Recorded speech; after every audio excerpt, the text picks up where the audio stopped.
Hello everybody and welcome to the Pretty Good Gaming Podcast episode number 88. Hello, a Croeso I podcast Reeve, Oith Goith. My name is Mr. Gareth Evans and joining me today is Mr. Henry Peroni Plague Cooper.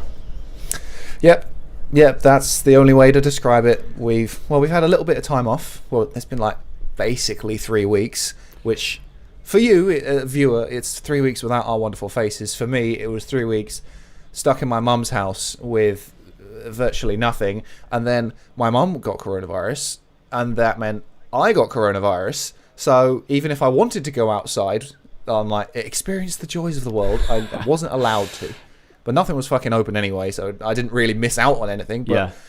I had a wonderful Christmas time. Yeah, all cooped up in your bed probably from sickness. Well, I was a little bit ill, but like it sucks, but it's not like the absolute worst thing in the world. Yeah. Like I felt more ill, but my symptoms came in like waves of different things. So I had the sore throat was my worst one. My what do you call it? These bits. The glands. Yeah, that's it. Your glands. Yeah. They were huge. Wow. Throat was all like swollen, and it constantly felt like I needed to gag because my throat was like so tight. Yeah. But there was no like tonsillitis or any infection or anything. It was just part of the thing. Then I got the cough, like, late towards the end of my quarantine isolation period.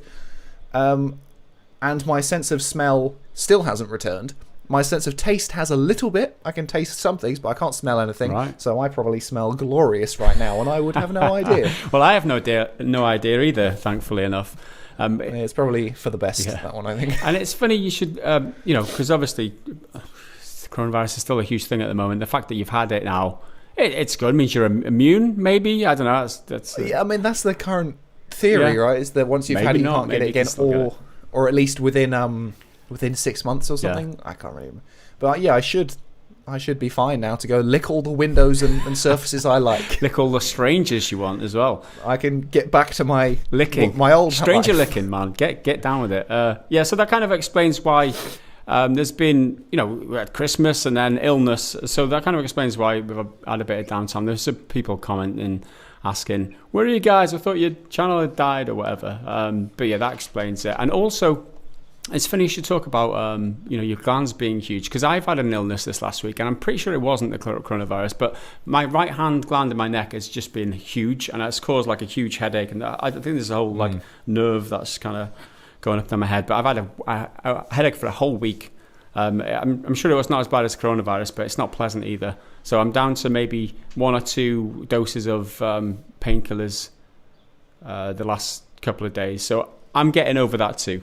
So it's that time of year, I guess. I don't know where I got it from because I've not been going out or anything, but hope it's not the Peroni plague. Like I wasn't sure if I had coronavirus or just like regular old flu, but then I went and got a test, which was great fun. You basically have to stick a swab stick that's like that big, like down to your throat and like wiggle it around, but don't touch your tongue. Don't you dare touch your tongue. They made that abundantly clear. Wow. And I did clip just the back of my tongue a little bit, and I was like, great, well, I've basically wasted my time.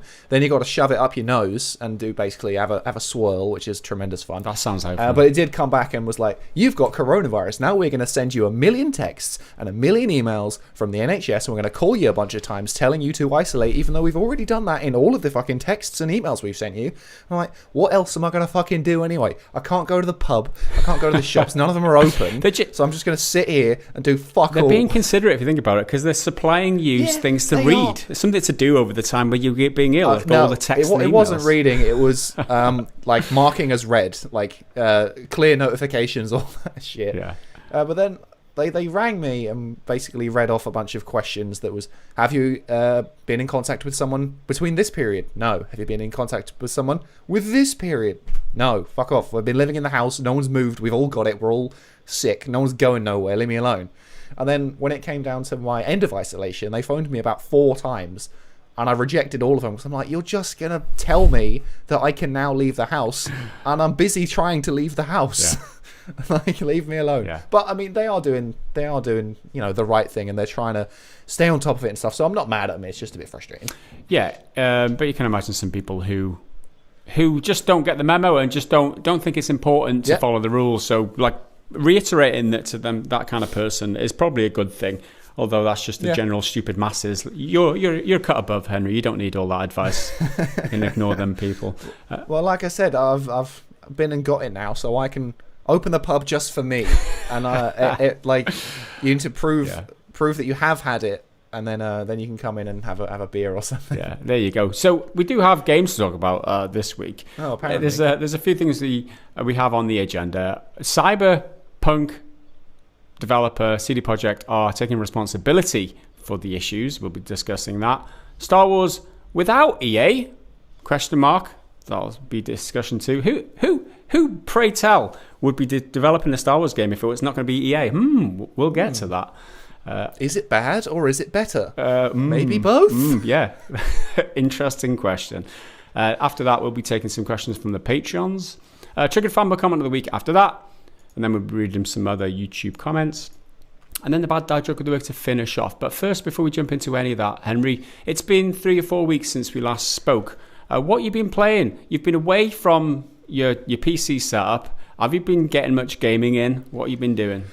Well, I had my Switch with me because the plan was that I'd play like Smash Bros. And Mario Kart with my siblings, but then everything kind of fell apart. Well, but part of that story anyway, I said it on Discord already, but anyone who doesn't know, the UK said that they were going to like lock down super hard just before Christmas, and that kind of scuppered my plans to go home because I wasn't home yet.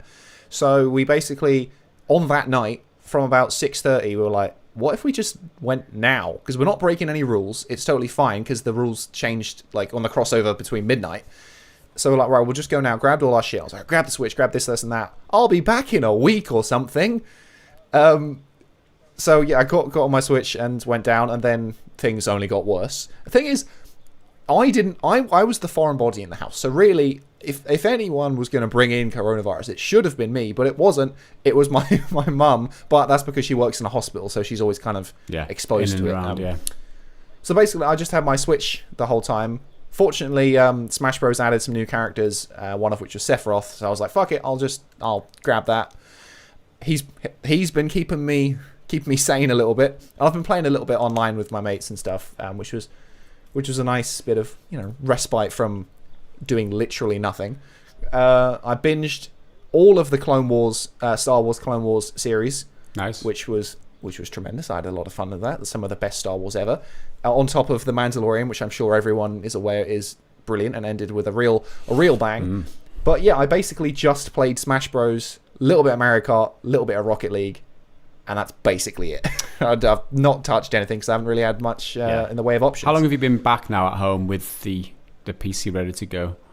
I got back on Saturday just gone. I can't remember what day it was, what date it was. And I tried playing Cyberpunk a couple of days ago, and it was, running smoothly after a 50 gigabyte update. Not the patch, not the fancy patch, just a couple of regular hot fixes or whatever. Jumped in, more or less the same, and then I did a mission where I had to take out some snipers or something, sneak through this like building complex. And then it basically fell apart, arguably worse than it ever has for me. At one point, I got spotted through a wall, so I was like, nah, fuck that. I reloaded the save, because I was like, well, you're ruining my perfect run here. I'm doing it right. It's not my mistake. That fucking broke everything. And then there were doors that were invisible, but they still came up with a prompt to open the door, and what was on the other side of the door I couldn't see because it was a door, but it was an invisible door. So I opened the door, then the world pops in, but half of it wasn't there. Like the floor was invisible, but it was still there, and you could walk on it, and then sometimes it'd pop in. I was then spotted through invisible stairs, because the stairs weren't there, but they were physically there. So there's a guy floating above me, and he spots me through these invisible stairs. And I had to reload it about 4 times at 4 different autosaves. Yeah. But eventually I managed to get it stabilized, and I carried on.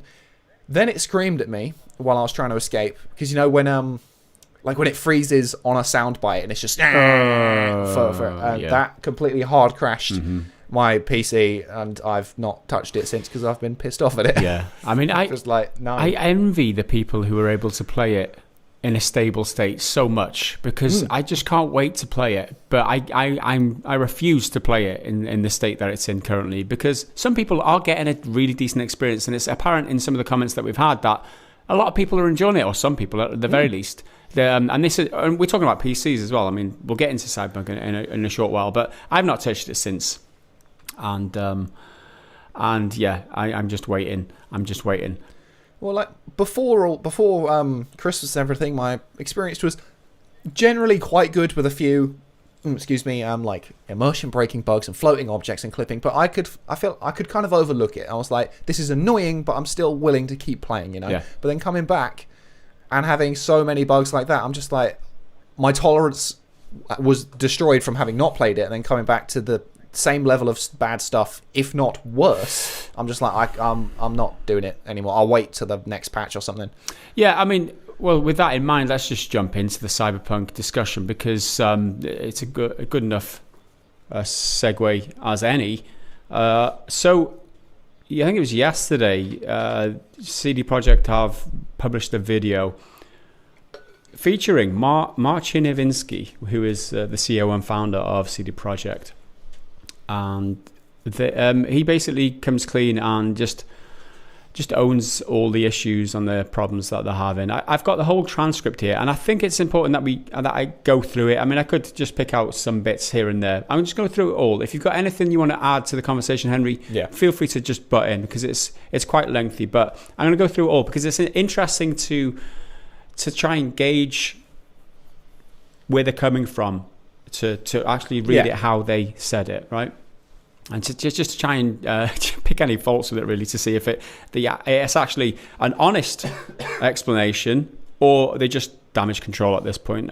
So there's a key difference. So it's been 4 weeks. So it was the 10th that it released, right? And it's the 14th of January now. So we're over a month out since launch. So, and this was the first time that they've publicly come out and communicated with the players. So, hello everyone, my name is Marcin Iwinski. I'm the co-founder of CD Projekt. When I started CD Projekt 25 years ago, one of its founding principles was honest and direct communication with gamers. When CD Projekt Red, the game development part of CD Projekt, was born, it added something important to that principle, the ambition to make the best games in the world. It became our mission and something that guided us up until now. Based on that legacy of genuine and honest communication, you've trusted us and pre-ordered our game. And despite good reviews on PC, the console version of Cyberpunk 2077 did not meet the quality standards we wanted it to meet. Okay, the first point here is we're both playing it on PC and we're both having issues. I think the fact that the troubles with the PC version are being overlooked because there's even worse problems on consoles is a bit jarring, considering I can't, I've bought it on PC. I want to be able to, they're saying it's, despite good reviews on PC, it doesn't mean it's perfect on PC. He's sidestepping that issue that we're having on PC. And I don't see it's being addressed ever, the fact that PC gamers are still had a rough deal. I would refund it if I could. But they weren't offering refunds on PC. They were offering refunds on PlayStation and such like. So that's my first point of contention. So I think this line is one of most of this statement I thought it was quite good in terms of trying to sound honest and that sort of thing. It says the right words, but whether it actually means anything, that's another question. But it was this line, the console version of Cyberpunk 2077 did not meet the quality standard we wanted it to meet. And then as soon as I heard that, I'm like, but why did you release it then? Like, if it didn't, you knew when you brought it out that it didn't meet your standards. So why did you release it? And I think he goes into it a little bit later, saying like board members made that decision. It wasn't regular developers or something. But still, I'm like, you knew what you were doing. Yeah, it was calculated. Yeah, they knew there was going to be backlash. Probably not as much backlash as there was, but they knew it was a problem. It wasn't an oversight, right? It wasn't an oversight. Yeah, it's not a mistake. Yeah, exactly. So it continues. Where am I? Wanted to meet. I and the entire leadership team are deeply sorry for this. And this video is me publicly owning up to that. Owning up to the fact that they've released on console and it didn't meet the quality standard. That's what he's owning up to. He's not owning up to anything on PC, which is another, like I said, my bone of contention. Please don't fault any of our teams for what happened. That's obviously the case, and more people should be aware of that. It's not the developers themselves. It's the leadership team and him who are to blame. They're all incredibly talented and hardworking. Myself and the board are the final decision makers, and it was our call to release the game. Although, believe me, we never intended for anything like this to happen. I assure you that we will do our best to regain your trust. I wonder what he means by anything like this. Does he mean the backlash? Does he mean people being upset? Does he mean the hit on the stock that they got? If they'd have gotten away with it, would there be an issue? Would he have to address people? It feels like, I don't know, it feels like he's not putting his finger on it. He's kind of talking around it a little bit and not, I don't know. Yeah, and saying, we never intended for anything like this to happen. If he's talking about the bugs and stuff, well, it's like, well, no one deliberately releases a game with bugs, right? No one chooses to do that, aware of everything that's going to happen. So it's kind of like, it's just a bit redundant to me. It's like, we never wanted this to happen. Yeah, but it did. Well, it did. I don't know, because he's just said that the game was released and didn't meet the quality standards they wanted it to meet, which is his responsibility, but he didn't intend that to happen. But he just admitted he made that choice. Yeah. So he did intend that to happen because he knew... So he's got to be talking about, we never intended for this to happen. That's why... Either way... That's why you didn't intend for the backlash and stuff. Exactly, that's why I'm questioning whether he means the game to be this bad or the backlash to have happened. It just because if you didn't intend the bugs and stuff to happen, then why did you release it? You had that choice, power to stop that happening. So he carries on. Now I'd like to tell you how the situation looked from the inside. Cyberpunk 2077 is huge in scope, and I'm not only talking about quests or things you see at first glance, I'm talking about a multitude of custom objects, interacting systems, and mechanics. In the game, everything is not stretched out over a flat terrain where we can make things less taxing hardware-wise, but condensed in one big city and in relatively loading-free environment. On its own, this is a challenge, but we made it even more difficult to ourselves by wanting to make the game look epic on PC and then adjusting it to consoles, especially old gens. That was our core assumption, and things did not look super difficult at first. We knew the hardware gap, yes, but ultimately, I think that time has proven that we've underestimated the task. To give you a concrete example, the main culprit, we had to constantly improve our in-game streaming system for old-gen consoles. Streaming is responsible for feeding, in quotation marks, the engine with what you see on screen, as well as the game mechanics. And since the city is so packed and the disk bandwidth of old gens is what it is, it constantly challenged us. Every change and improvement needed to be tested, and as it turns out, our testing did not show a big part of the issues as you experienced while playing the game. As we got closer to final release, we saw significant improvements each day. Before I go on, so he's describing there a lot of the pop-in issues, like the tax on the hardware, and that they weren't able to optimize it for older generation consoles like they wanted it to. Well, then the solution, I mean, it's a tricky business solution, but morally and for producing a good product, don't release it on a machine that can't handle it. That's their choice. Mm-hmm. But then, because it will make more money, and I can totally understand and sympathize with that, it'll make loads more money if they put it on old gen with PS4 and Xbox One. But then you need to make sure that it's of an acceptable standard. If it can't reach that standard, if your game is too ambitious or too complex in terms of scope and it's not a flat terrain or whatever it is he said, then you've just got to scrap that one and make the product as best as it can be, as good as it can be. I think there's a couple of things for this, right? Obviously, they want to serve as many gamers as possible. And thinking about the gamer, right? The gamer wants to play this game, Cyberpunk 2077, on a PlayStation 4. If they haven't got the PlayStation 5, it's still hard to get older PlayStation 5s. People can't afford it somewhat. They've already got a PlayStation 4. They want to serve that market, and that's they're doing that for the gamers. On the other side of the coin, though, I feel like this lends into the conversation about how consoles have been holding back the gaming industry for so long. And I'm a PC gamer, and I say this jovially in the most part, but it's undoubtable at this point that consoles hold back the development of games. But the thing is such a catch-22 because that install base of the consoles of a lower performance machine, and has been 4 years basically, even since it launched. You could get a higher quality PC than you could a PS4 when the PS4 launched. The problem is that install base is a whole bunch of money that they can then make projections of and pre-orders and get shareholders to be like, okay, we're going to give you this much money to make the game that will launch on those systems even better. If you isolate and remove the old gen consoles, you're then, the amount of money you can earn is reduced, therefore the amount of money going in is reduced, and therefore the quality of the game you can possibly make, the ceiling of quality, that I should say, is reduced. So it's kind of a catch-22. Yeah. So, and I don't envy that. It's a very difficult decision, and there's no like harsh judgment from us on either side. It's all about the nuance, right? The next part of his quote goes into the circumstances around the reviews, right? So this is quite important. As we got closer to the final release, we saw significant improvements each and every day, and we really believed we'd deliver in the final day 0 update. Now, let's talk about the review process. We started sending our PC review keys in the first days of December. On launch day, December the 10th, we hit the ground running with a really good start on PC. While not perfect, it's still a version of Cyberpunk we're really proud of. At the same time, we're fighting for quality on old-gen consoles till the very last moment, and every extra day for us working on the Day 0 update brought visible improvement. This is why we started sending console review codes on the 8th of December, which was later than originally planned. This all happened while working from home with the challenges resulting from the COVID-related restrictions.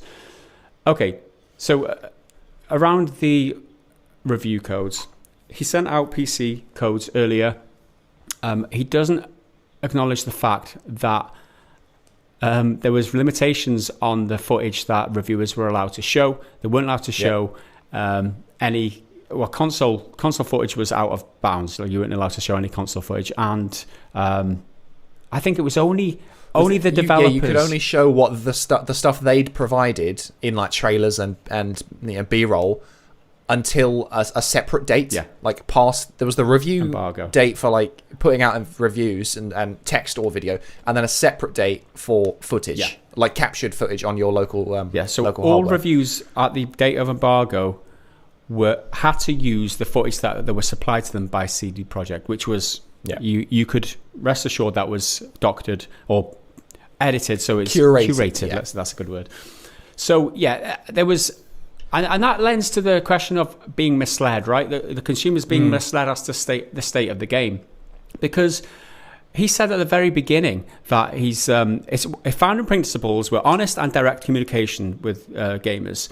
That isn't honest and direct communication. They've let gamers down on their principle. They've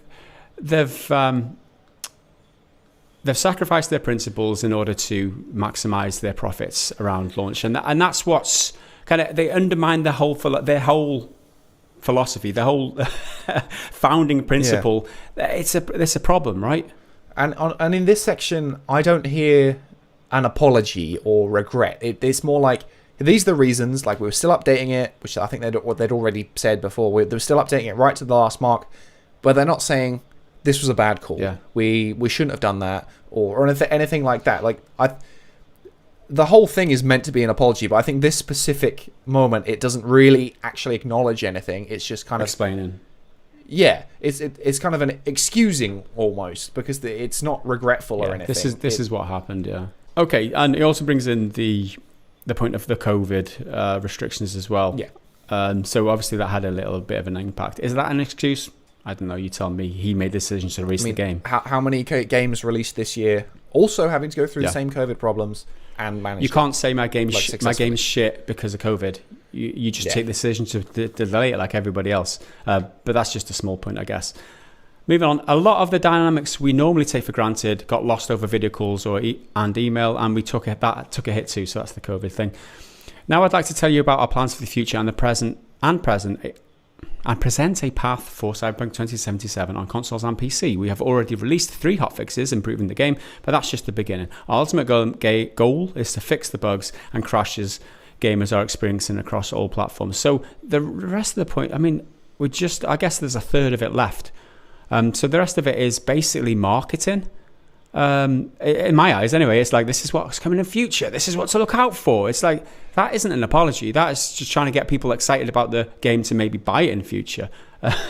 Yeah, because they I suppose this is a good time, they in a subsequent tweet they added a roadmap, which I think is a very bare bones roadmap in terms of like presentation and graphically. Like, so it's we'll probably throw it on screen now, but there's a point from release, and it goes all the way up until excuse me, I think the beginning of 2022. So that's just over a year's worth of stuff, and then it notches in like hotfix 1.05, 1.04, 1.05, and 1.06 in green. Then it's 2021. Patch 1, Patch 2. Neither of those are out yet, but they should be soon, by the end of January, and then by the end of February. And then there's a block all the way up until 2022 saying multiple updates and improvements, and then a marker for free DLCs, which is kind of, I guess that's around June, somewhere around there. Wow, that's how we're getting release dates these days, is by looking at the size of a bar compared to where the line goes into it. Yeah, because it's kind of broken into three. The year 2021 is broken into three. So I guess by the end of the first third, by the end of April, I guess, or from April, I should say it rather. Free DLCs. Don't know what that means. Is it just like cool cosmetic stuff or horse armor or anything like that, or maybe something more substantial? We don't know. Maybe they're going to convert a paid DLC into a free one, because I think one of the investors asked them about that, and they were like, well, we're not talking about that yet, so who knows. And then further down, again in the next kind of third of the chart, free next gen console update, and that's not until like September sort of time. Like, the next gen console update is almost a whole year after the base launch of the normal game. Now that seems excuse me. See, I've still got my bloody COVID cough. I'm COVID clean, but I've still got the cough. Coming a year after, almost a year, such a significant amount of time.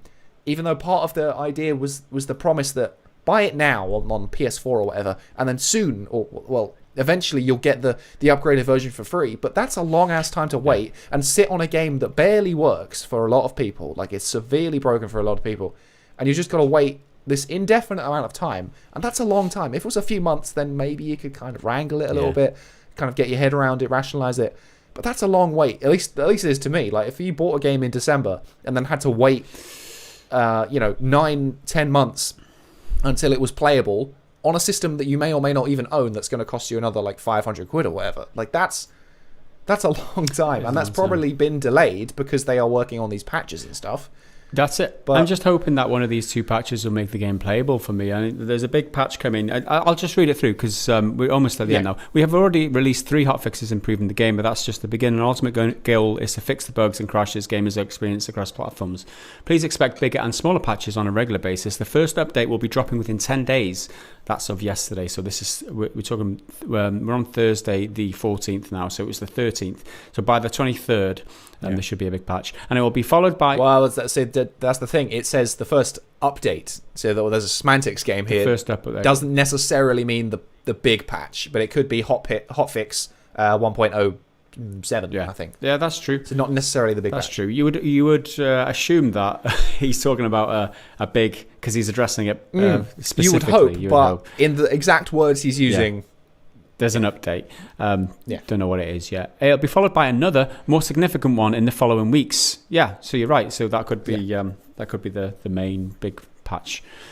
We will, of course, continue to work on the game in future updates and improvements beyond that. Our big plans for supporting Cyberpunk in the long term did not change. As for the free DLCs, our initial plan was to deliver them just after the release, much like we did with The Witcher 3. We decided to focus on the most important fixes and updates first, and we'll be releasing the DLCs afterwards. One has to wonder how much development resource went into these DLCs before the release, because could that development resource could have been diverted or used better by fixing bugs and quality control and things like that, because they're obviously somewhere down the road already with the DLCs, because they were going to release it right after launch, but they've had to delay it because they're working on the bugs now. Strongly implies that they were already in development before launch.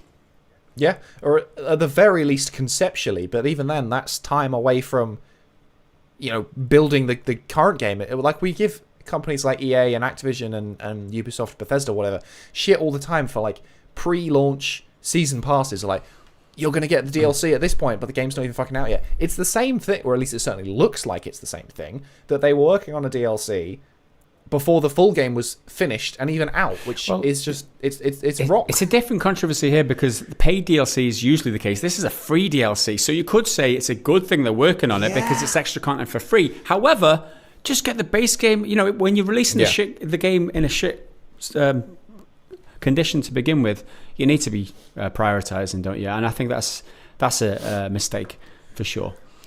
So he continues, expect more information in the upcoming months. For those of you playing on next-gen consoles in back compatibility, you can still expect a free next-gen update for Xbox Series consoles and PlayStation 5 arriving in 2021. We are aiming at the second half of the year. I'd like to end this video by showing you that we treat this entire situation very seriously and we are working hard to make it right.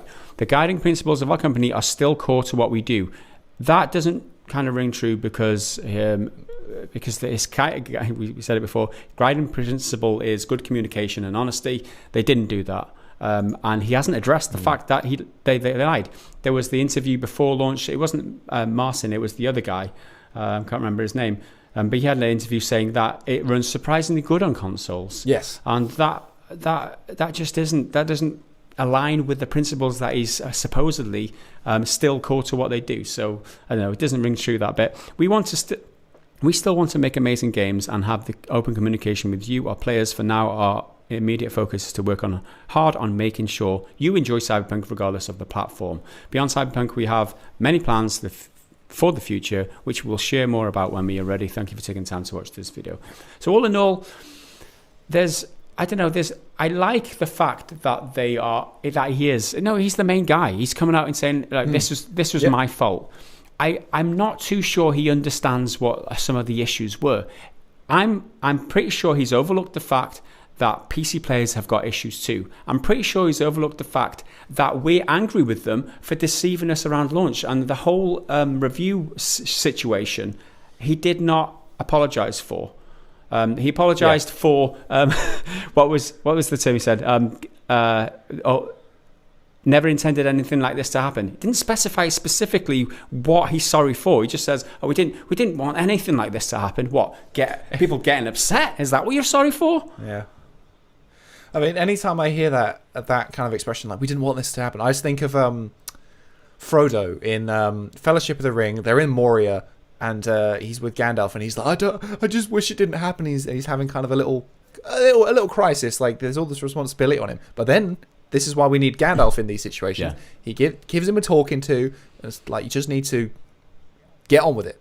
It's not about what you intended to happen. It's what has happened. Yeah, and what you can do. Say you're sorry all you like. Yeah. In general, I think this it is a PR piece. He certainly didn't write it. Someone in the PR team did. But I think it's better than some others, and he does seem to have, like, it sounds honest. I'm not going to say whether it is or it isn't, but it certainly sounds it, and he says the right things. And as you touched on earlier, it's good that he is doing it. Like, he's the top brass. Because they could have got who's the girl who does the Night City Wire stuff? Holly Bennett, who used to do PlayStation Access. She's a big PR person who's recognizable face. They could have just had her do it, but getting him to do it, and he's obviously going to be very, very, very busy at the moment. He's a company co-CEO. He's got all these meetings and big high flying CEO lifestyle with cocaine and hookers, all that shit. But he's taken time to do this, and I appreciate that. Yeah. Even though it is still just PR The reason it feels hollow for me is he is deeply sorry. He says, I and the entire leadership team are deeply sorry because of what he said before, which was that Cyberpunk did not meet the quality standards we wanted it to meet on consoles. Deeply sorry for that. That's a genuine apology, right? I've just outlined the fact that the PC, the state of the PC wasn't good enough, and the situation regarding the reviews and the embargo and all the footage that was restricted. That's not good enough. And the fact that they kind of tried to mislead people with that, and still stating that the founding principles are honest and direct communication. Yeah. And it's taken a month for them to come out with this. Is that honest and direct communication? They should have got out ahead of this like a few weeks ago. Yeah. I don't know whether this is all just damage control.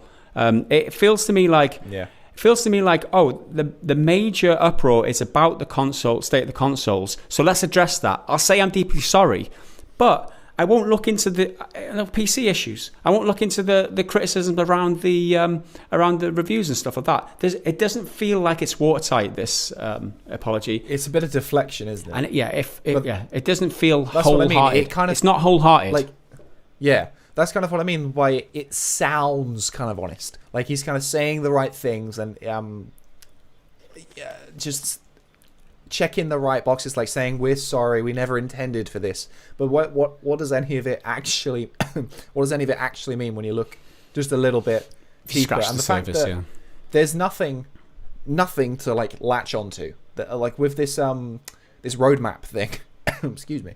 There's no concrete information. And yeah, maybe they don't have it, but even just a little thing like that will be something to like to with substance, because there's not a lot of substance. It is at the moment just words. Like if they said our free DLC, it's gonna be this, but it's gonna come whenever we're ready. Like it's gonna be a car skin or a new sword which does this and this. Like just something a little bit of. It'll be additional quest content. I would assume. Probably, well, yeah. It's not going to be anything significant. And fortunately, I think this is a good omission. They didn't mention anything about paid DLC. I think it's a good idea to not mention that because from a marketing point of view, of course. You can't ask people for more money after you've just fulfilled the previous purchase. Exactly. After you've totally dropped the ball the first time, you can't then be like, "Oh, we're sorry for all that, but here's this new shiny thing which we want you to pay 30 quid for." I cannot wait until this game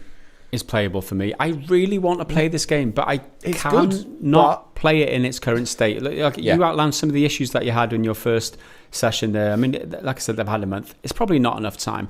It just leans into the fact that they've released this way ahead of time. It should have had more time in the oven. We knew all that anyway. But in terms of apologies go, it's better than most, but I just don't think it's good. I think it's maybe a 7 out of 10.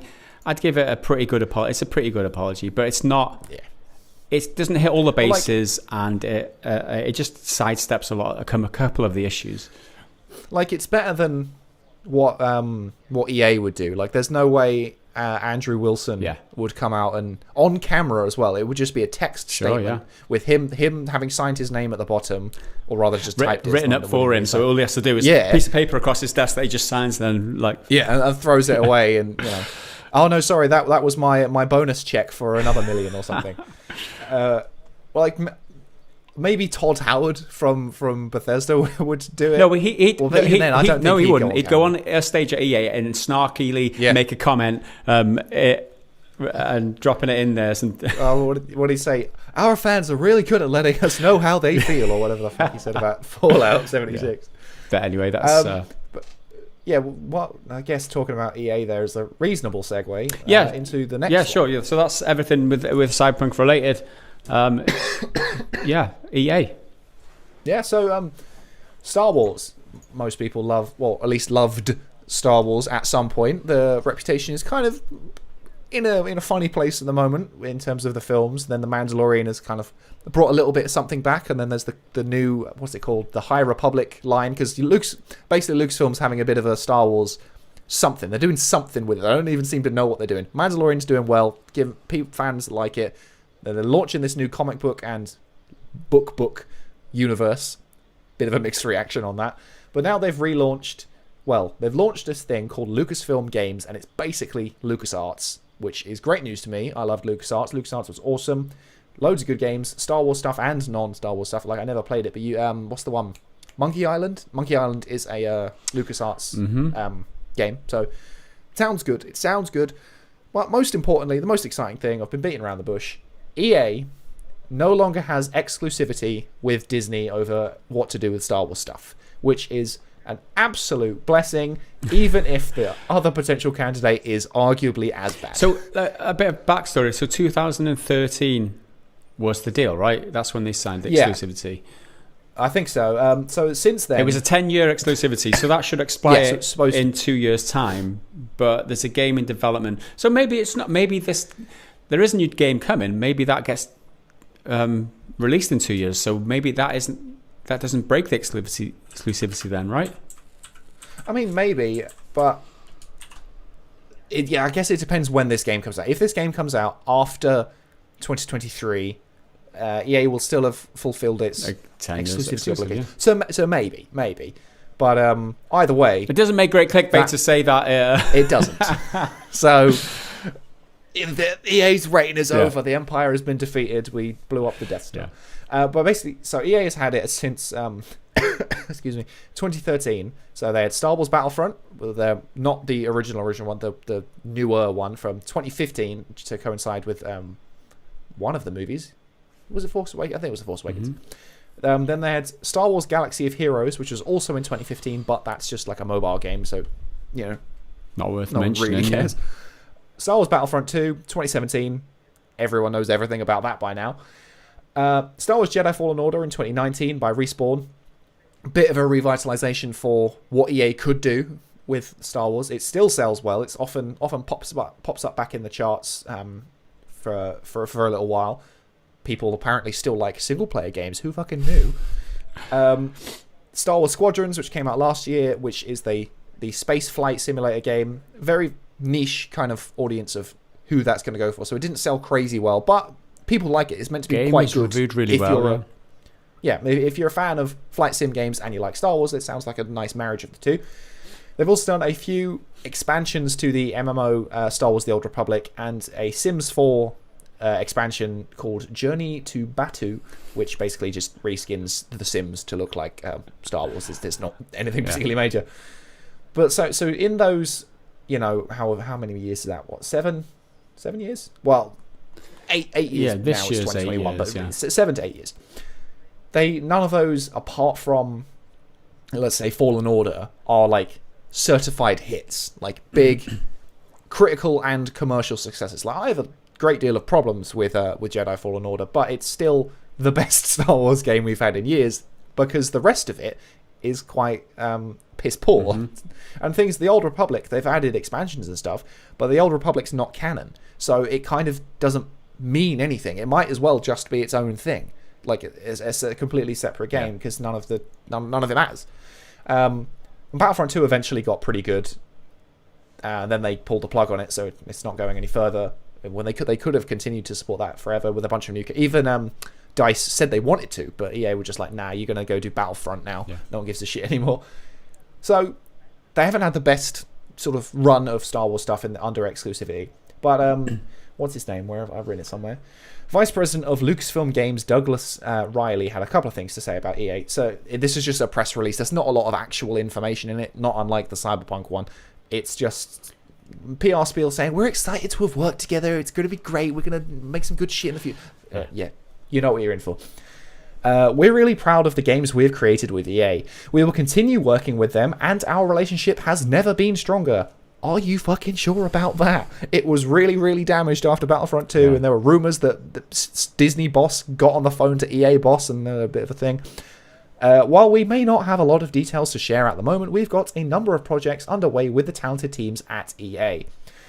So the only things that are kind of confirmed, and even then it's not officially confirmed, is Jedi Fallen Order 2. Like, we know that's happening, but no one's said anything. There's no trailer or release date or title or anything like that. And there's a mobile strategy game called Star Wars Rise to Power. Yes. So again, it's a mobile game. Wait for that. Pay £4 to refill your blaster cannons faster before the end of the day or whatever. Yeah, or wait 6 hours. yeah. So EA still has some Star Warsy stuff coming, so that it's not like a cut, you're gone, you're in the bin. But it looks like Lucasfilm Games is now moving into another direction with another company, and that company is Ubisoft. Everyone knows by now. You said it like it was going to be some sort of big reveal. Exactly. Everyone knows this bloody Ubisoft. It's going to be in the fucking title of the video, drum roll. Probably. Long pause, pregnant pause. Ubisoft. Oh, we already fucking knew, Henry. What are you on about? I mean, it's more fun that way. We had a bit of fun. Ubisoft is doing it, and they tweeted out a very sort of basic announcement. It was just like the space, and then Lucasfilm Games, Ubisoft, we're making a game. Stay tuned until never, because we're announcing a game and no one knows anything about it. We're probably going to give you no fucking information, but you're all going to talk about it like we are now, and that's why they do it. So It's a self-fulfilling prophecy. My immediate question is this just a case of out of the frying pan and into the fire? Because Ubisoft sure as hell aren't perfect. And in fact, they're pretty damn bad sometimes. But I do think they are slightly better than EA. Well, as soon as you say Ubisoft, you know what you're going to get, though, right? You know you're going to get a huge open world. You know you're going to get 60 hours of content. You know you're going to get a grind fest. You know you're going to get loads of stuff that's generally quite pretty, but puddle thin, right? That's probably usually the case with Ubisoft. And that's generic over a lot of the games that they've produced recently.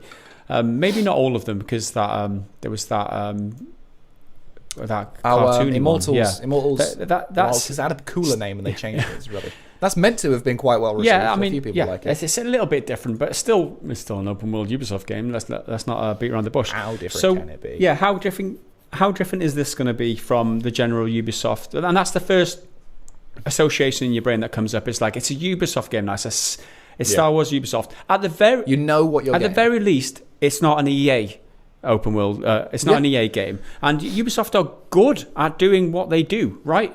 If you know, they just do it. Just do it all the time. It's just like rubber stamping the same thing on a conveyor belt, isn't it? It's the same old thing. But if they produce a Star Wars shaped package on Ubisoft contents, I'm interested to see how many people will be interested. I know Ubisoft games get a lot of love. They do. They get a lot of hate, but they also get loads and loads of love. Ubisoft games are among the best selling games every single year. So this seems like, from a Star Wars point of view, seems like a good decision from the market, right?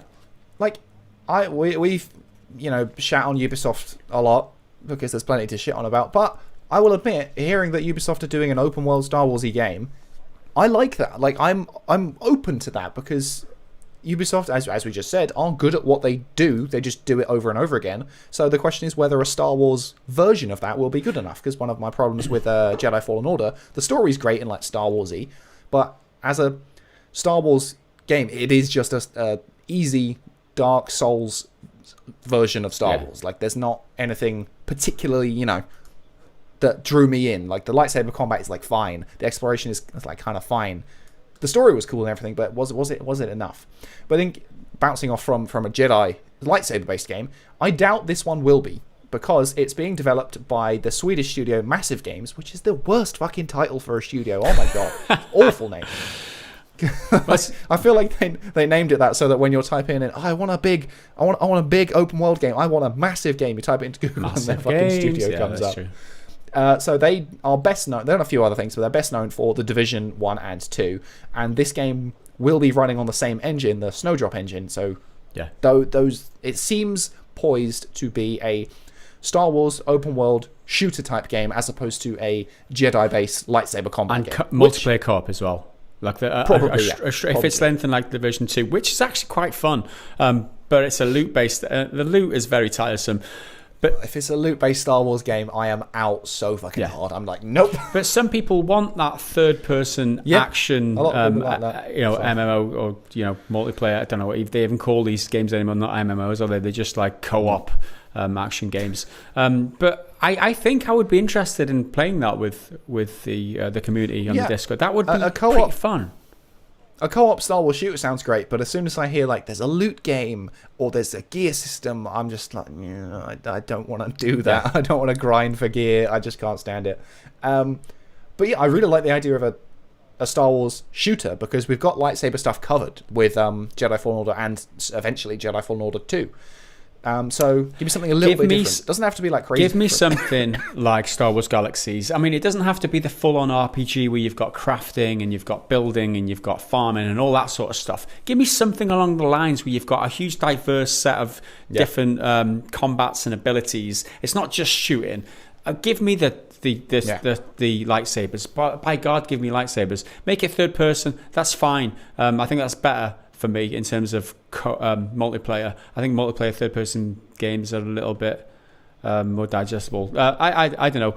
I'm interested. I'm interested, right? I'm not excited like many people will be. But the most important thing for me here is that it's giving the Star Wars fans something different. For all those Star Wars fans who were just screaming out for decent games, and they were maybe, they liked Jedi Fallen Order or whatever, and they just hate everything that EA does to the franchise. The fact that they're getting a little refresh in the shape of a Ubisoft Star Wars game, I'm happy for them more than anything. Yeah.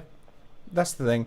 I mean, Jedi Fallen Order was very safe. It didn't really do much in the way of upsetting the universe. It kind of followed the status quo. You knew pretty much where it was going to end from the beginning. All the character arcs are very safe. And that's not bad. It's not bad. It's just very clean.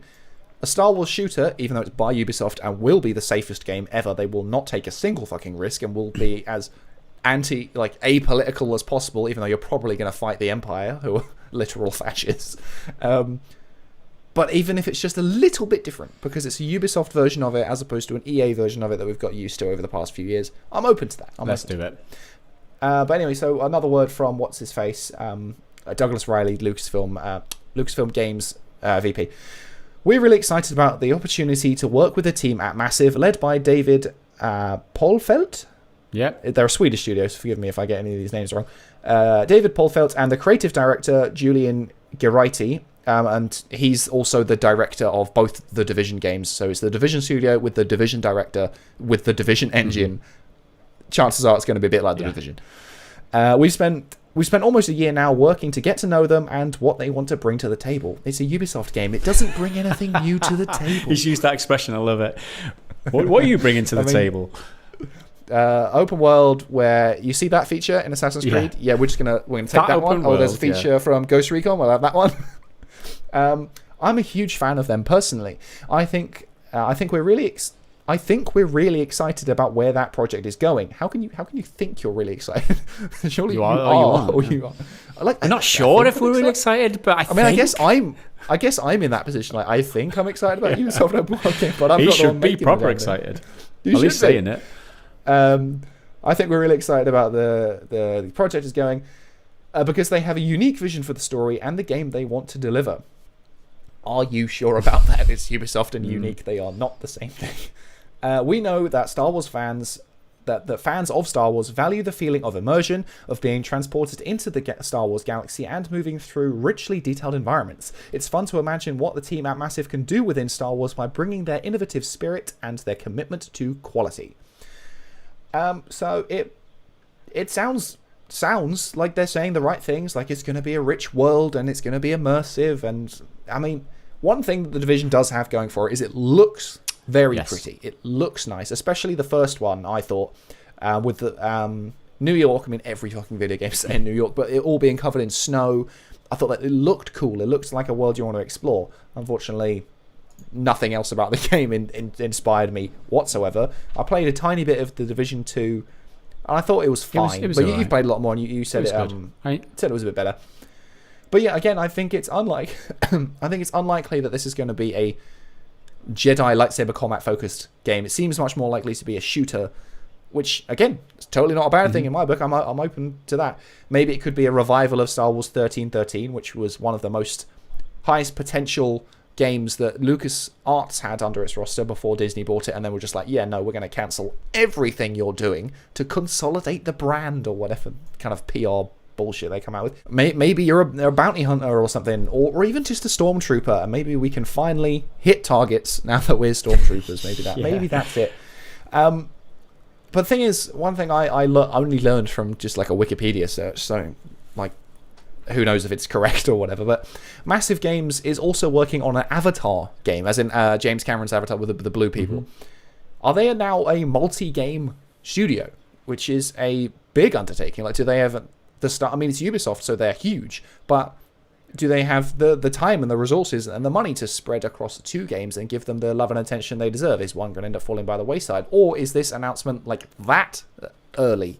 Like, they're doing the Avatar game now. They've not even really started doing the Star Wars one. They could just be, writing and coming up with like mechanics, ideas. Nothing's, on paper or being coded yet. Like, who knows? But it's just kind of food for thought, because if you're working on two big IPs, because Avatar, well, James Cameron wants it to be a big IP. Whether or not it actually is up for debate. Ouch. But in terms of pros and cons of it being Ubisoft over any other company, pros are Ubisoft is very, very experienced with open world games. They're good at it in terms of a big environment with lots of stuff. Whether you like that stuff is, again, it's up to you. They're probably going to make it look very, very pretty. It's going to look flashy. And as you said earlier, it's going to be, wafer thin. There's not going to be a lot of depth to it. It's probably going to have a lot of content, like Assassin's Creed Odyssey and Assassin's Creed Valhalla. They're full of stuff to do. But the question is it just going to be generic as fuck? Now we're into the cons. It's going to be super, just the same as every other Ubisoft game, just with a Star Wars skin. Maybe that's enough for you. It might be enough for me. The world could either end up being really, really empty or really, really cluttered and just full of stuff. Like I said, like Assassin's Creed Odyssey and Assassin's Creed Valhalla, there's a lot of stuff in there, but a lot of it is just stuff. It's nothing filler junk, or it could be empty and there's just nothing to fucking do. Spongy enemies was one of my biggest problems with The Division 2. The Division 2. Like, no, I didn't really feel like I was, doing anything. I was just in the space existing. Aggressive monetization, which is almost certainly going to happen. Oh yeah. Buy a time saver to speed up your progress. This blaster quicker or something. And if it's The Division again, it's probably going to have repetitive, grindy content and a lot of kind of doing the same thing over and over again to get better stuff, which I really hope it isn't, because I can't stand grind games like that. And then again, see aggressive monetization to skip all of that. Don't worry about the grind. You just pay for it. Then there's the pre-order the $100 special ultra limited premium edition and get an early access and a bunch of extra free junk. There's probably going to be some bullshit like that. I mean, absolutely. There's no evidence for that. That's just me whining about Ubisoft. There is evidence. It's track record, Henry. There's so much evidence, man. They'll definitely do that. And then just a shed load of bugs. Just all kinds of bugs. Any kind of bug that you can think of, it'll probably be in there. And it'll crash like 30,000 times before you even get off your ship. That's if you even have a ship. Who knows if you have a ship? And they kind of round things off a little bit in the PR statement thing. We try and help them leverage their passion, expertise, and idea by bringing... that should be ideas, but whatever. Ideas by bringing our experts around the IP, our ability to connect with other parts of Lucasfilm and the Walt Disney Company to amplify that, to make it even bigger than they might imagine. We want to uncover the stories they've always imagined telling and make them resonate with our fans and across the wider Star Wars galaxy. Again, sounds good. Like, it's PR stuff. We're giving them all the attention. Our Ubisoft team can talk to the team over at EA and consolidate Star Warsy ideas, because it really seems like Disney are trying to do Marvel with Star Wars. They're trying to do multiple stories all at once that then converge all together. Because they're doing with The Mandalorian. Because The Mandalorian Series 1 and 2, and then there's going to be, alongside Mandalorian 3, there's going to be the Boba Fett show and the Ahsoka show, and the idea is that they'll all be independent, and then they'll all come together for some like super show, basically like the Avengers. I mean, it sounds cool, but the Marvel movies have a lot of their own problems, and hopefully they won't come over to the Star Wars stuff, but it sounds good. Who knows if it actually is, but it sounds good. It's just more, like the it's more content in a franchise that a lot of people love, and I think that can never be... Well, it can be a bad thing, but I think the fact that they're generating more, they could be spreading their inspiration a little bit too thin and end up with generic bullshit, or it could end up that there's something for everybody and you just take what you like about it. And in terms of what this game is going to be, if it's just a reskin of the Division 2 with Star Wars, throw in some lightsabers once you get to the higher levels. If there's a progression system where you get to train to be a Jedi and you start off with weapons and then you get some really powerful force moves and something later on, that would be pretty damn good. I'm excited at that possibility. It has potential. Ubisoft are good at doing little bits and pieces in little different games, and then they put them all together in often the worst possible way. Yeah, like they're not the absolute worst. I think using Ubisoft to judge, using Ubisoft games in general to judge what we're going to get from Star Wars might be a little bit off the mark, because this is massive, right? Yeah. Because this is the Division, and because they've got a very specific set of skills, right? This and the fact that it's Division, Liam. Right? you've got to think it's going to be more like a Division game, which isn't exactly like the Ubisoft generic formula. It's slightly more specific than that. So I'm happy that it is that, and it's not maybe an Assassin's Creed Star Wars game. Assassin's Creed Star Wars game would interest me less than a Division 2 Star Wars game. Well, so that's kind of why I think it's even more likely to be a shooter, because if they wanted to do like a melee combat, saber combat type thing, just you'd give it to an Assassin's Creed developer, surely. But yeah, I like the idea of this. Open world Star Wars is something I've been after for ages, but the extent to which it is open world is, again, unknown. Like maybe you're just on one planet, like you're stuck on Tatooine and you're some smuggler, or maybe it's a few different planets in the galaxy, because in Jedi Fallen Order it's not open world, but you can hop around to a few different planets and do different things. So there's a lot of potential here, and Ubisoft are quite a well-poised company to be able to do good stuff with it, but there's also they could also totally fuck it up and over-monetize it to shit like they have done in the past. But I think I'm more excited than not excited, if that makes sense. At least it's a new Star Wars game being developed. Yeah. At least that, I mean, so in that sense, it's good, and it's good to be kind of hopeful, you know. Yeah, I'm trying to be a bit less cynical. I'm trying to be nice. And Star Wars makes me happy. There has to be hope. So. And with that said, talking about being nice, let's move on to everyone who supported us over the last few weeks and signed up for a pledge on Patreon. Patreon.com/prettygoodgaming is where you can support this content. If you do like the content and what we bring, please consider going over there and supporting us, because it really means a lot and it really makes a difference to us. Without the support, we couldn't be here continuing to produce content.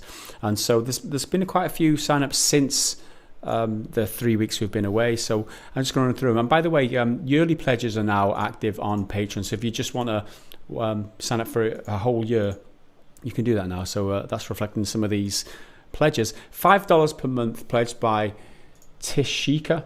Thank you very much for the pledge. We really appreciate it. $10.80 per year pledged by Will McGee. And I think that's a $1 per month pledge, but you get something, you get like a little discount on the yearly pledge. So either way, thank you very much, Will McGee. $5 per month pledged by Cosplay Bomaye. Cosplay Bomaye is who it is. Thank you very much for the $5 pledge per month. And then the return of Simply Phil, $65.67 per year pledged by Simply Phil. So it's a whole year. Simply Phil, good to have you back, man. I can't say that wholeheartedly enough. Craig Brown, $5 per month pledge. Thank you very much, Mr. Craig Brown. And then we go to James, $1 per month pledged by James. Thanks, James. Every single dollar counts. If everybody who liked and appreciated our content, they pledged just $1 per month, we wouldn't have to ask anybody else. We wouldn't have to worry about paying the bills. We wouldn't have to worry about getting full-time jobs and quitting YouTube altogether. So thank you, James, from the bottom of our hearts. $10 per month pledged by Micah Koning. Thanks again. Another salute for you. Thank you very much. And the last one is, oh no, it's not. There's two more. $5 per month pledged by Oded. Thanks very much, sir. And the very last one was Peter Clark, who pledged $10 per month. Thank you much, sir. And he left a message saying, "Hi, Gaz and Henry. Been watching your stuff for a few years and really like it. I thought I'd yeet you a few bucks as a New Year's thank you. Hope you get to keep on doing what you do for a long while to come." Well, thank you, Peter. And we appreciate the $10. And everybody else who's pledged. Much more exciting than what I did on New Year, which was do fucking nothing. Because we were all sick, we were all quarantined, so it was pretty shit. Yeah, sitting around in your own depression, talking about how sick you are, probably, right? I think we just kind of avoided each other the whole time. Right? We just ignored each other. Stay away. Leave me alone.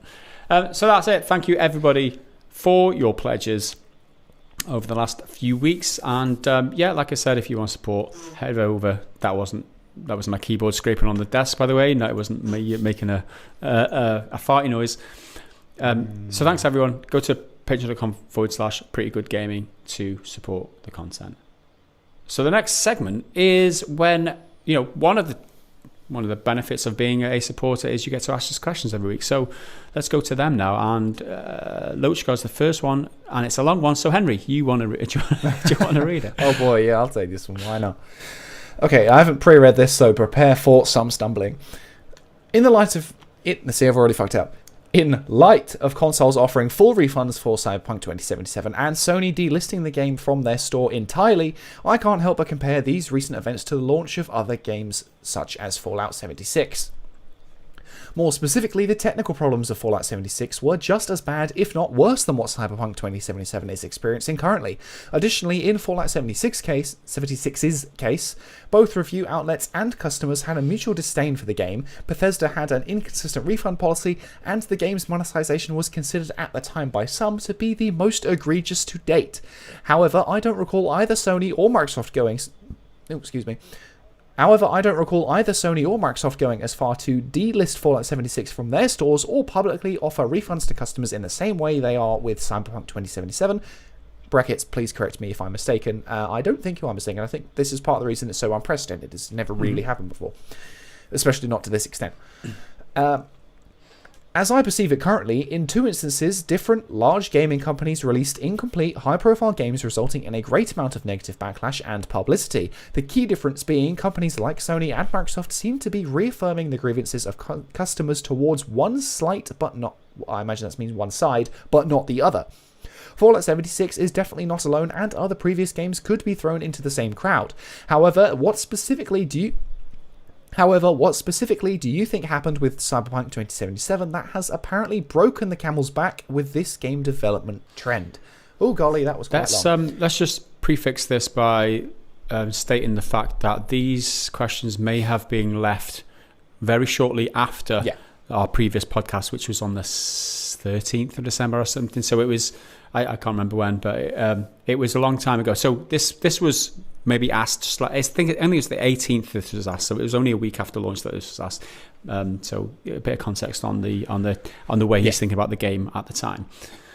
So basically the question is, why is Cyberpunk being treated so severely when arguably the situation was worse with games like Fallout 76? Why wasn't Fallout 76 delisted and being, refunds and all that in the same way Cyberpunk is? I think that the basic answer is that Cyberpunk is the highest profile game, arguably ever. It's one of the most hyped, anticipated games of all time, and that means that more people are buying it and more people are interested in it and following it. So there's going to be much more of a spotlight on them than perhaps there was with Fallout 76. Do I think Fallout 76 should have suffered the same fate at the time? Yes, absolutely. It's a shame that it's taken this long. It's taken Cyberpunk to, as you say, break the camel's back. It should have been happening for a bunch of different. I think the situation happened because CD Projekt came out and said we'll refund everybody on consoles. I don't think they said that in Fallout 76.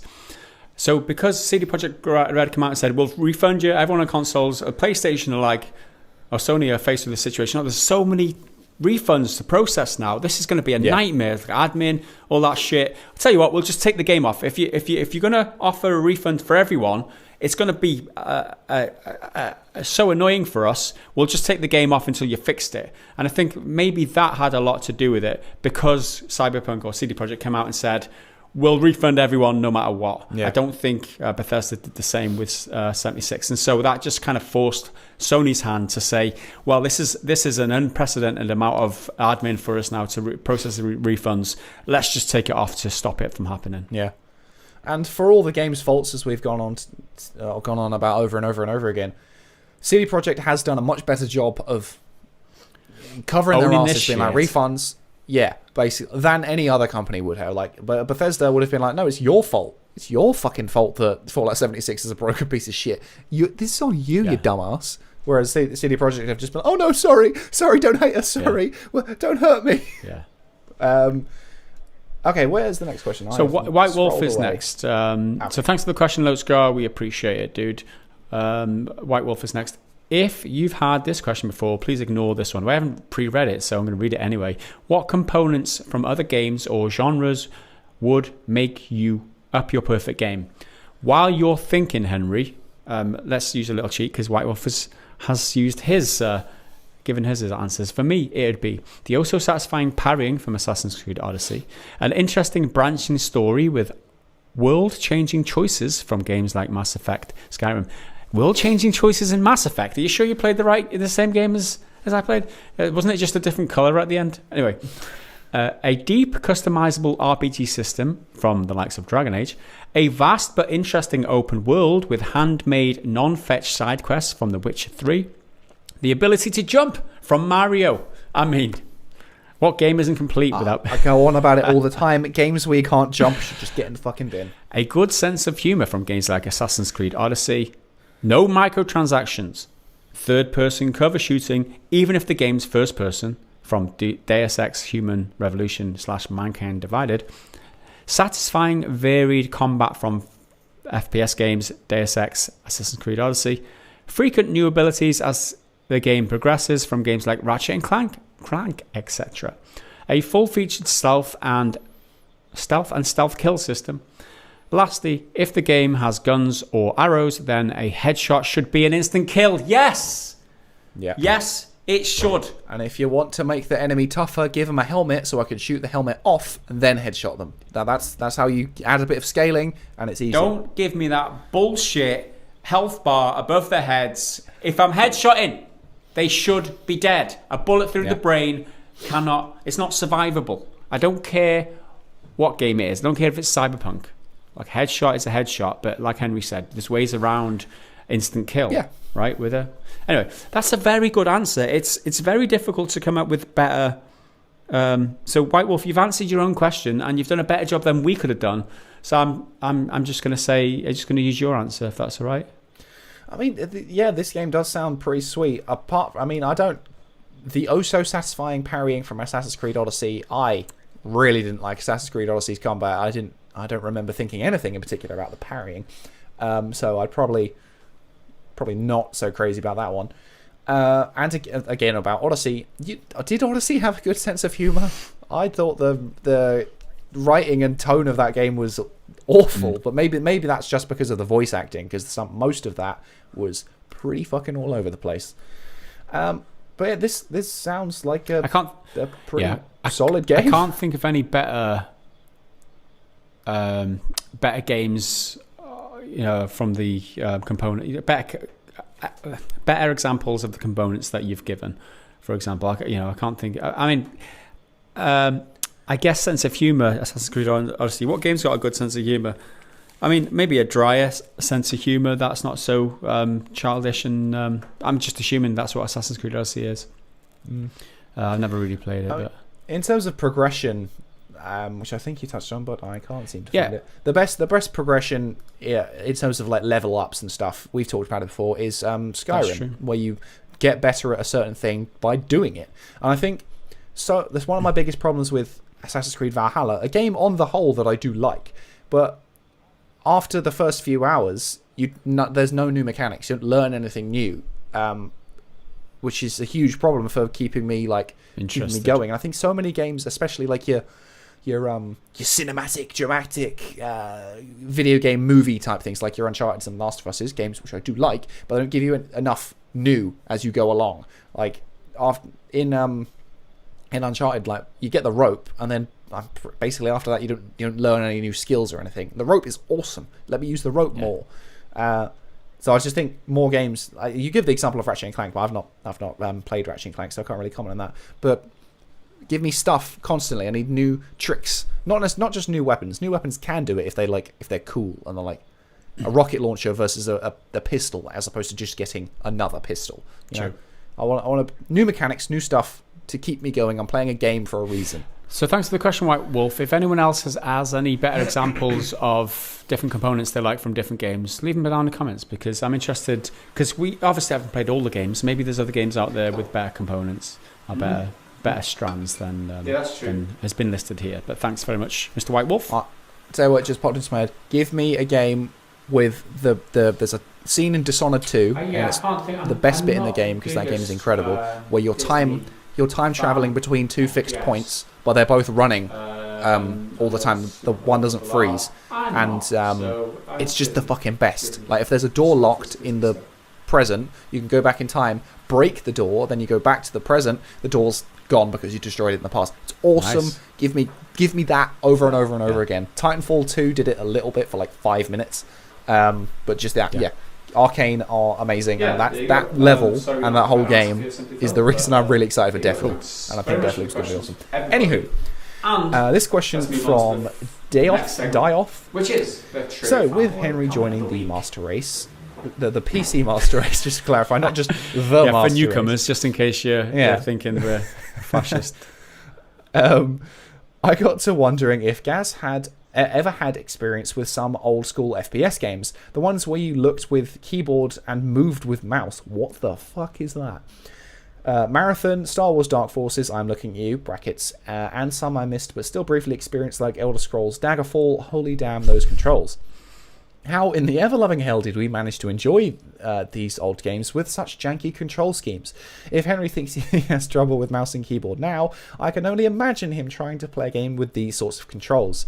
The 90s and transition to 3D was some damn Wild West shit, and it's amazing what we tolerated for the lack of something better. That is something that I did miss, thankfully, because that sounds like an absolute nightmare.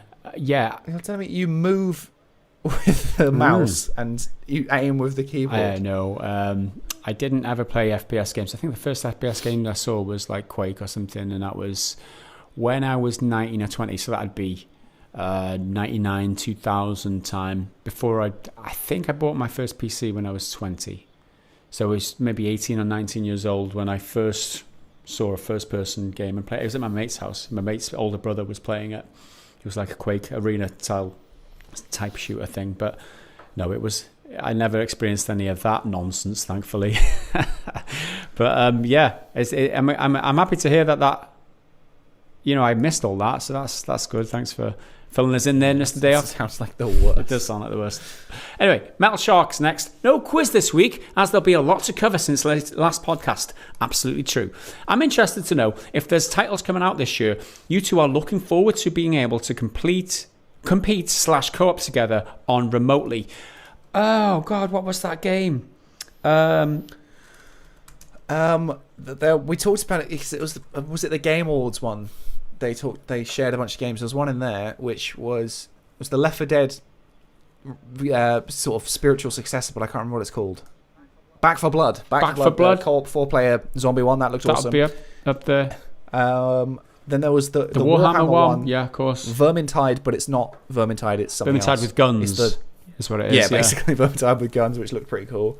So there's a couple, I think. Those two are the big ones that spring out to me.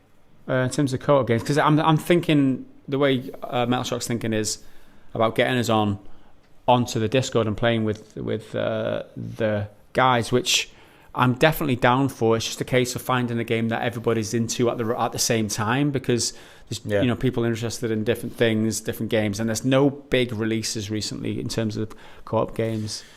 Yeah, there's a bit of a quiet opening to the. I think the biggest thing coming out shortly is Hitman, and even then, it's not like a huge thing, but it's kind of cool. It looks cool.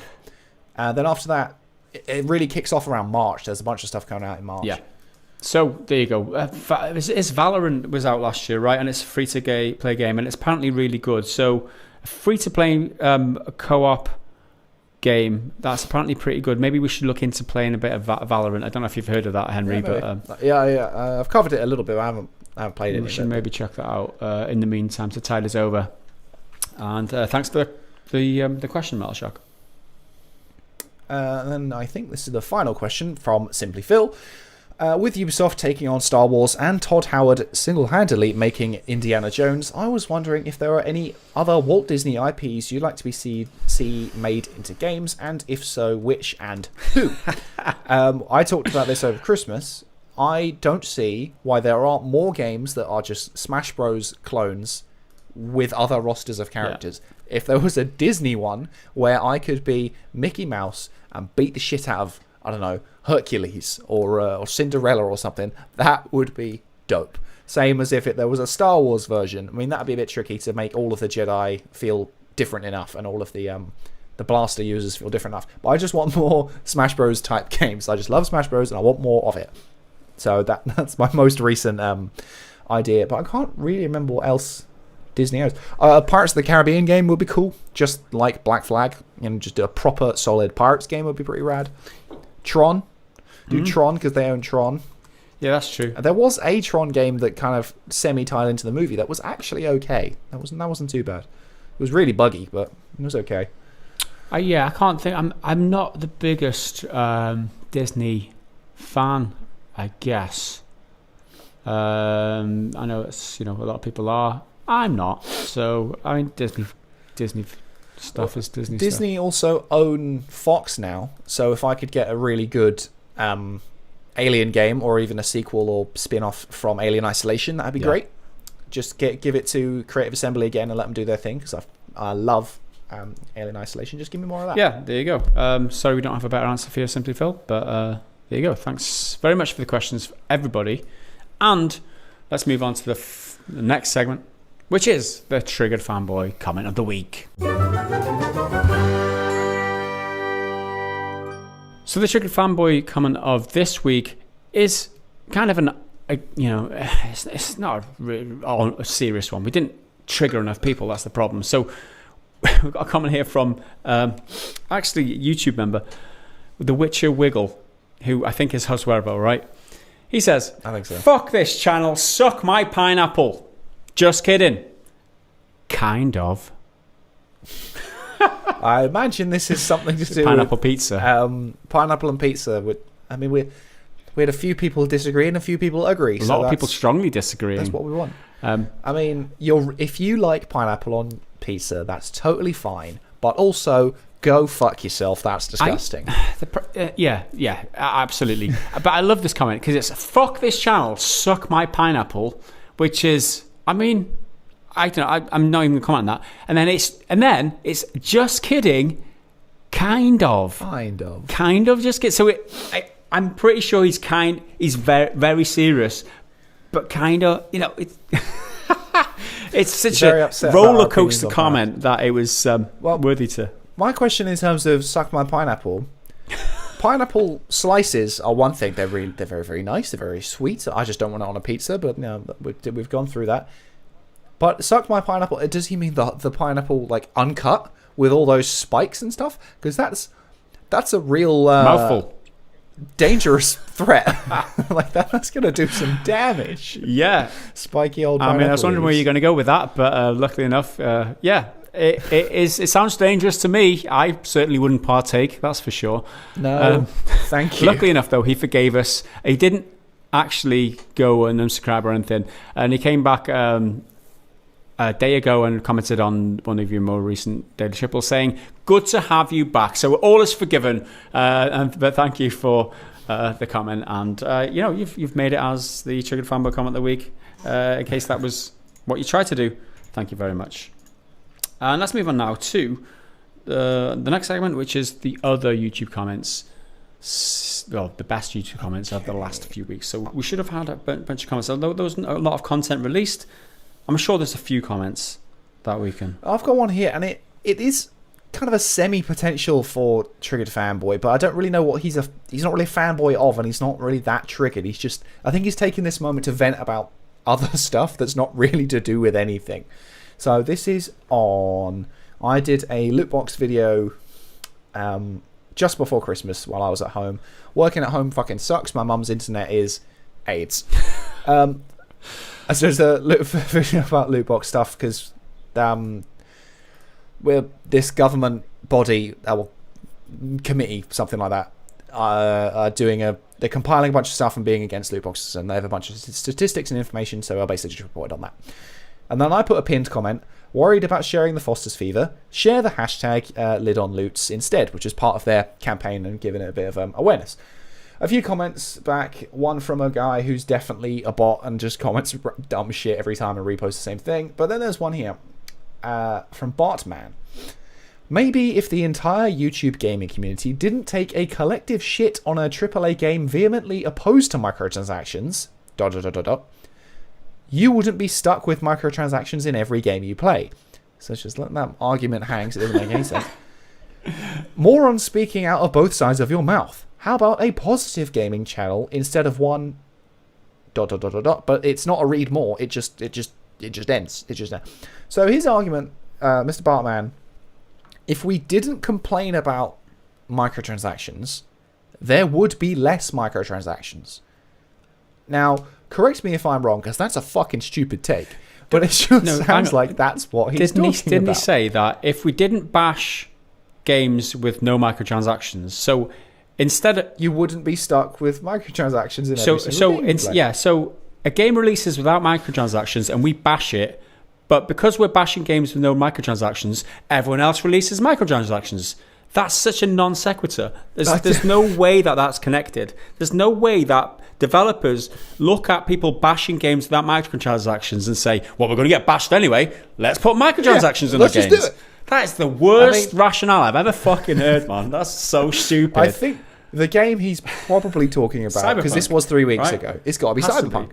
Because CD Projekt have been they're very, very opposed to microtransactions. They've released statements that have been criticised, and then they've like recontextualised the statements. And well, no, that's not actually what we said.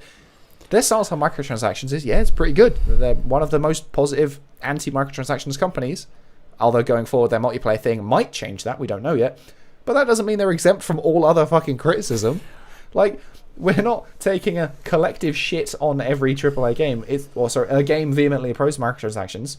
It's a game that's done some bad shit that isn't microtransactions. Yeah, it's there like are bad things other than microtransactions in the world. It's like a judge sentencing a criminal to jail for robbery, right? And then someone thinking, well, I might as well go out and kill people now.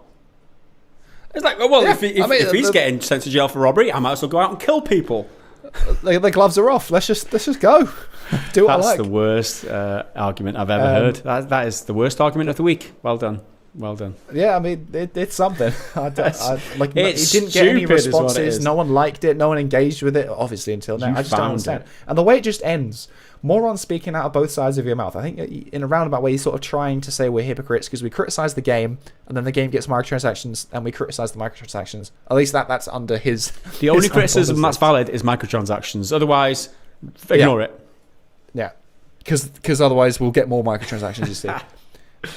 How about a positive gaming channel instead of one that talks about negative stuff? I mean, I try and talk about positive stuff as much as I can, just often in a daily triple. The most exciting stuff, which is always the most controversial stuff, because that's how the game works, goes at the front. What have I done anything positive this week? Let's actually have a little think about that. Dying Light loses a writer, yes, a bit negative. Square Enix trademarking stuff, well, that's not positive or negative, but it's potentially exciting. That's quite good. Nintendo ruling the charts. That's Nintendo performing well. That's quite positive. The charts were full of good games, Nintendo games. What's the other one? Indiana Jones game by Bethesda. Indiana Jones game. That's exciting. It's but by Bethesda, it's probably going to be a bit shit. But it's Machine Games. It's not Bethesda. So it could be a bit better. It's by the Wolfenstein people. Gotham Knights redesigned around co-op. That's, I mean, it depends where you stand on co-op, but my argument on that one... Actually, I'll come back to that because I think I've got a comment about... Oh, fuck it, I'll just do it now. I can't find the comment. I'm not crazy about co-op being the focus of Gotham Knights, but I like that they're like really going for it. It's not tacked on. It's like, we want to make a co-op Batman game to make you feel like a pair of superheroes in Gotham City, and they're going hard for it, and I like that. They're not watering down their message, and I know a lot of people aren't going to like it. That's totally fine, because I'm not like overtly kind of crazy about it, but I like that they know what they want out of it and they're making it anyway, so I like that. And then the final story on that video was Sony drops a bunch of release dates, which is positive news. It's information that we like to hear. It's a bunch of games coming out here, there and everywhere. Like, what are you on about? Although, to be fair, that comment was from a few weeks ago, and these are the recent videos, but still, I cover positive stuff. Just normally the first story is probably a bit negative. Usually the last one that's like the nice and playful one or something, you know, so... Yeah, the last one's usually the fun one. He's just a triggered cyberpunk fan, probably. Let's move on. Next comment was from Zap on the previous podcast, and he timestamps a bit where I went on a rant about sticking to our principles as a channel, something that we actually do, and some certain developers might not be doing. And we're talking about it doesn't matter how we feel about a company. We're always going to call them out if they're doing shit for the towards the community. They're always if they're doing bad things, then we're always going to call them out no matter how we feel. Sticking to our principles. That was my little speech I'd made. And Zap says, I don't always agree with what Gareth says. Difference of opinion makes the world interesting. But I respect what he and Henry are always in the front of line fighting for our consumer rights as best they can. They both offer to the best of their abilities, underhanded comment then if you read it the wrong way, to the best of their abilities at least, points of perspectives that at the time I myself never tried to understand. But I get where they're coming from, and it's a good place. Keep on keeping, guys. Keep on keeping. Okay. Right, whatever. Yeah, so like that. So, he appreciates, he might not always agree with us, he might not always align with what we're saying, but he knows that what we're saying comes from the right place, and that's important. It's important to have principles, isn't it right, Marcin Iwiński? Probably going to trigger someone for that. Definitely. Right, I've got one here that I quite like. This video was really fun to write, but it was a pain in the ass to make because downloading all the footage took ages. It was... just before Christmas again, 2020's biggest gaming controversies, which was sort of a top 10-esque thing, but talking about all of the fucking dumb shit that happened in 2020. And my God, when I wrote it, I typed out, before I started making actual notes, I just kind of formulated a list. There was about 20. I had to chop a few out, well, half of them out, because there was just too much. But then this person comments, and it made me happy. From JP Nino. Remember Ghost of Tsushima controversy? Oh yeah, there wasn't. It's just a fantastic game. I don't think that's in 100% truth. There are a few little controversies around it, but I really like Ghost of Tsushima, and the more I think about it, the more I like it, because it's not the most complicated game. It's not the most technically fancy or even narratively complicated or anything like that. It's not reinventing the wheel or doing anything groundbreaking. It's just really fucking solid at what it is, and it knows what it wants to be, and I think that's so good. It, like Last of Us 2, love it or hate it, it tries some quite ambitious stuff in the storytelling. Much of it doesn't pay off. Some of it does, maybe for you. I don't know what your fucking opinion is. And then Cyberpunk trying to be this hyper ambitious, crazy open world full of stuff. But Ghost of Tsushima's like, we're going to make an open world in a small samurai story inspired by Kurosawa with leaves blowing and shit, and we fucking nailed that. And it's great. And it did it without severe controversy. I mean, there was a handful of little people whining about shit. I saw something which was saying Ghost of Tsushima is echoing Japanese colonialism or some shit, and I was like, oh, get the fuck out of here. No one cares. See, even the little ones like that, no one cared, because it's nothing, and it's some op-ed. But yeah, you can have that opinion, but I'm not going to give a shit about it. Ghost of Tsushima is awesome, and it's brilliant. I keep fancying replaying. It's nice. I kind of want to go back to it. It's nice to have fond memories of a game. Like, I mean, it might not have blown you out the park, blown your mind when you played it, but to think back and reflect on the experience that you had afterwards and think, that was there's not a bit I didn't enjoy. Like, I didn't find it grindy. I found it constantly compelling. And it's just brilliant. That's excellent. I've got a bunch of comments now relating to your comeback and the fact that we've been away for a while. So I'm just going to blast through these. Jason Beneke says, New Year, same zero faffness. Welcome back, guys. Hope your holidays went well. White Wolf says, you're the best, Henry. So glad you're back. The Blue Knight says, let's hope 2021 brings the end of loot boxes, buggy launches, and other bad microtransactions like pay to win. And then lastly, Karim Bohanki says, good to see you're back. Haven't seen a video of yours since last year. That was going to be my final one. Yeah, it's not since last year, such a long time ago. There you go. So I'm glad people stuck around. I'm glad you're still watching and you stuck around, because we were away for a while, but it was out of necessity because prony plague and all that. And that's my lot for comments. But yeah, that's it for me. Yeah. All right, done. It's time. It's that time. Henry's favourite time of the week. It's time for the really, really, really bad dad joke of the week. All right, Henry. My wife is threatening to leave me because of my obsession with acting like a TV news anchor. More on this after the break. See, that's quite fun. It's kind of the delivery, though, isn't it? It's kind of a unique format. It's a little bit different. Yeah, and that's all I'm going to read, because to get a laugh out of Henry on a bad dad joke is a win, and I don't want to push my luck. So that's your lot for this week. Thanks for watching, everybody, and thanks for supporting the content. Patreon.com/prettygoodgaming if you do want to support the content. And that's it. Nothing left to do but to say goodbye. So on behalf of Henry and myself, Thanks for watching. See you again next time. Bye for now.